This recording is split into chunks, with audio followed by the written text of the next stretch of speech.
Estamos aqui na AMAB. A AMAB é um escritório de advocacia, onde a doutora Mirelle Alves Braz tem o comando, né, doutora?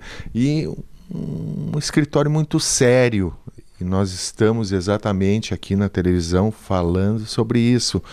A credibilidade toda, né, que o advogado deve ter, né, doutora? A senhora tem anos e anos de carreira e sem nenhum deslize, né? Porque a questão é assim, a gente fica às vezes 15 anos certinho, tem um deslize, a coisa desanda, é bem rápido, todo mundo fica sabendo, é espalhado. Agora, todos os anos onde foi acontecendo o crescimento, não fez nada mais que é a obrigação, né? Muito prazer ao programa, viu?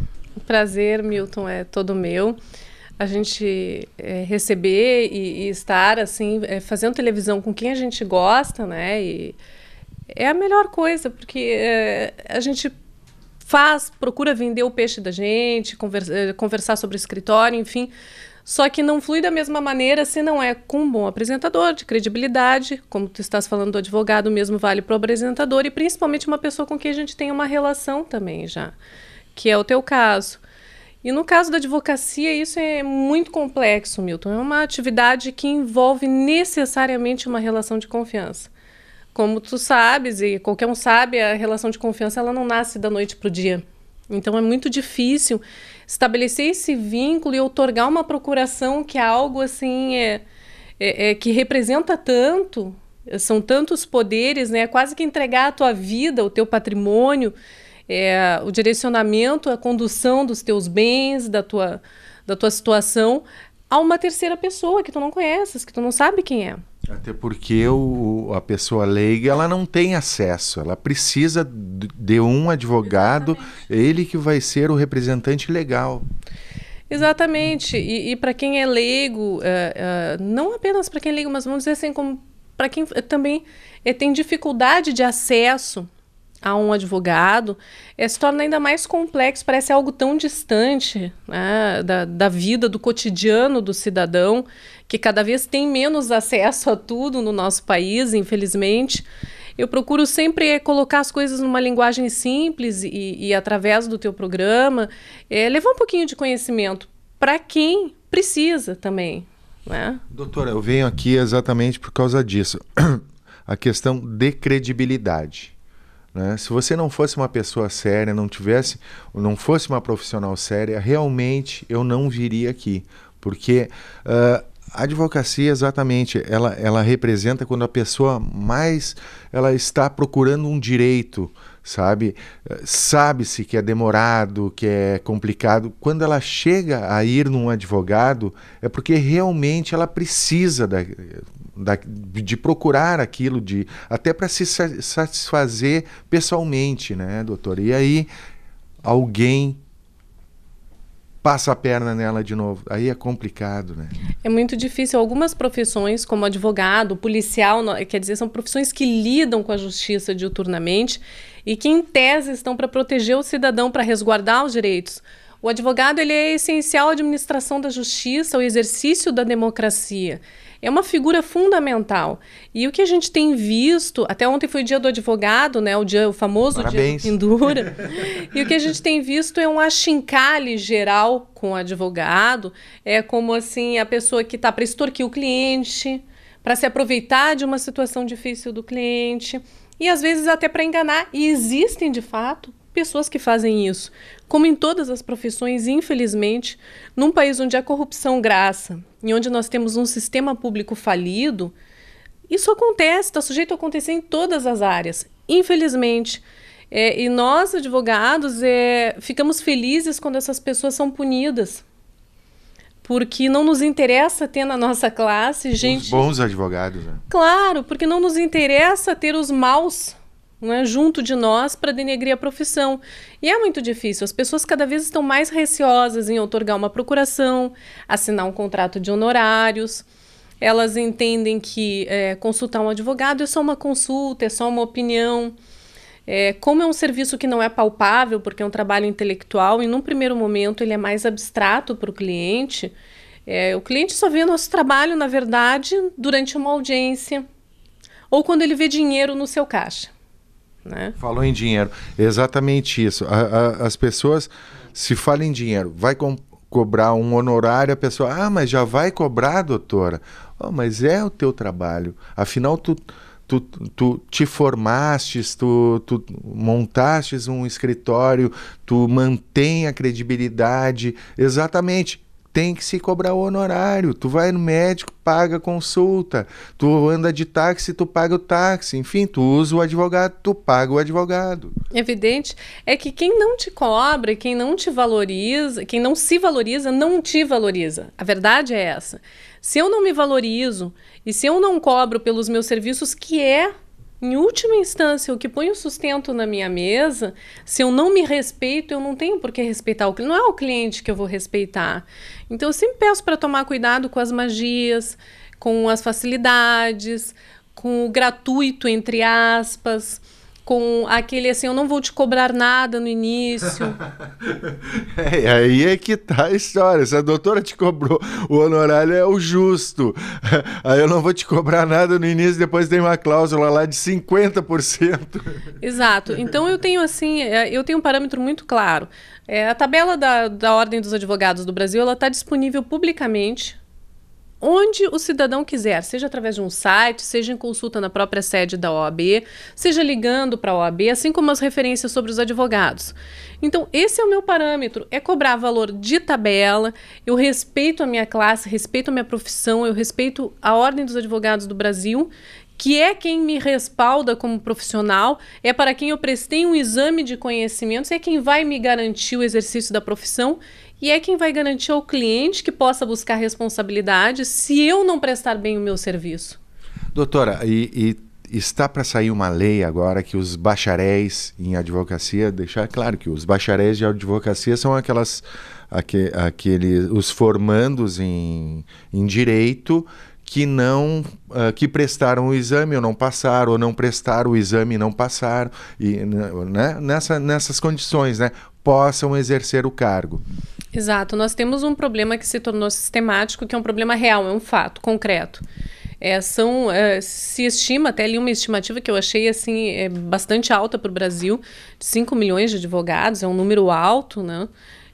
Que nos colocaria ao lado da Índia e dos Estados Unidos em número de profissionais do direito. Quer dizer, um número expressivo e que estão sem mercado de trabalho porque não conseguiram, prestaram o exame da OAB e não conseguiram passar para esse exame. Então, eles se formaram, concluíram a graduação, porém não foram aprovados pela Ordem dos Advogados do Brasil. Segundo este projeto, o fundamento dele é exatamente nesse sentido, de que seria para assegurar mercado de trabalho para essas pessoas que estão, vamos dizer assim, num limbo. Não é? Elas não são mais estagiários, mas também não podem ser advogados. Nesse contexto, viria o paralegal, que é como se denominou. Essa figura, só para esclarecer, existe em outros países, embora num contexto diferente. E o paralegal estaria equiparado ao advogado com carteira da OAB para o exercício de algumas atividades, dentre elas assessoria técnica. Agora, eu pergunto apenas uma coisa. Assessoria técnica em quê, se ele não conseguiu ser aprovado tecnicamente para o exercício dessa profissão?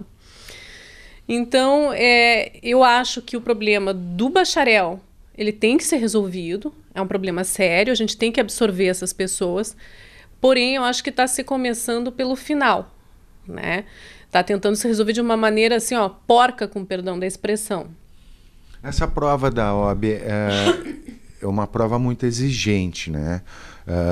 Até porque foi lançado porque teve uma época que todo mundo, você é advogado, você é advogado, você é advogado, e era fácil fazer. Até tem uma piadinha, posso contar essa piadinha? Vou contar uma piadinha. Diz que os índios foram até Brasília lá reclamar que eles não queriam mais Mobral, eles queriam faculdade de Direito. Mas por que faculdade de Direito? Porque Mobral é muito difícil. Exatamente, então assim, essa piada, Milton, ela é extremamente significativa, né, do que está acontecendo, exatamente do que eu estou dizendo. Se nós estamos formando pessoas que não têm capacidade e qualificação para passar nesse exame, né, como é que nós queremos que elas sejam absorvidas pelo mercado de trabalho? E nós temos visto isso. colegas que têm dificuldade no português básico, que têm dificuldade no sintetizar o próprio pensamento, em interpretar, em redigir uma petição. Na hora de escolher um profissional, uma das maiores dificuldades, Milton, acredite, é alguém que consiga redigir uma petição.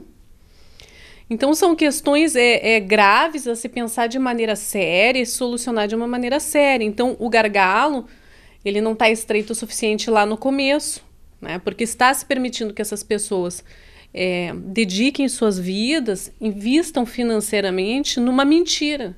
Daí uma empresa contrata uma pessoa, um advogado, um bacharel, né? Esse bacharel faz alguma coisa errada, já entra a responsabilidade da empresa, né? A empresa é responsável por esse bacharel? O bacharel, como que fica essa situação? Aí tu foste extremamente sagaz, Milton, que essa é extremamente relevante a tua pergunta. Porque hoje, se eu como advogada falho contigo como cliente, tu vais até a OAB, eu vou ser processada administrativamente, vou sofrer um processo ético, vou ser avaliada pela minha conduta, posso receber algumas punições, né? Dentre elas a própria cassação da minha carteira, que é um investimento de uma vida inteira. Então, eu tenho a quem temer, a quem prestar contas. Como é que vai ficar a responsabilidade desse bacharel?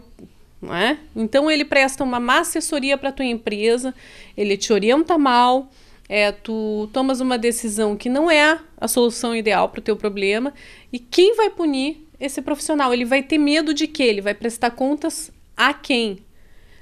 Então, são perguntas sérias a se fazer de maneira séria. A figura do paralegal existe em outros países? Existe.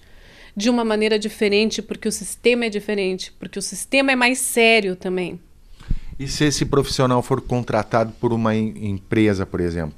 Uma empresa contrata esse bacharel por exemplo, em nome da empresa, ele é contratado, carteira assinada, tudo mais, e ele vai defender um cliente, ele faz alguma coisa de ruim para o cliente, não deu certo. Quem é que é responsável? O bacharel ou a empresa? No caso do paralegal é um enigma, né? Que vai ser a responsabilidade. Mas a regra, vamos dizer, a regra é clara, né? Para dar uma expressão. Mas a regra, Milton, é que a empresa responde objetivamente sempre pelos atos dos seus prepostos, comitentes, empregados ou funcionários. O que isso significa dizer? Se eu sou proprietário de uma empresa e tenho um empregado que age mal em meu nome, seja ele advogado, médico, engenheiro, eu vou responder objetivamente, não interessa se eu estava presente, se eu não estava. É o nome da empresa que foi colocado naquele momento. Se tu assinou carteira, tu é responsável. E não só no caso de assinatura de carteira. Por aquele cargo em comissão. Representante. Pelo representante, pelo terceirizado. Porque quando a gente busca uma empresa, a gente busca um nome, uma credibilidade, né? A gente busca algo maior do que uma pessoa física. Evidente, né, Milton? A gente tem que ser claro que a responsabilidade da empresa objetiva está vinculada à responsabilidade subjetiva dessas pessoas. Aí existe, às vezes, uma pequena confusão. Não significa que o consumidor vai demandar a empresa e sempre vai ter razão e a empresa sempre vai responder. Significa que, se comprovar que esse empregado agiu mal, vamos colocar assim para simplificar, agiu mal, agiu com dolo, agiu com má fé, lesou o cidadão, a empresa vai responder. Aí, falei com uma advogada séria, uma advogada responsável, realmente. Doutora, o dia que eu precisar de algum serviço dentro da área jurídica, realmente eu vou te contratar.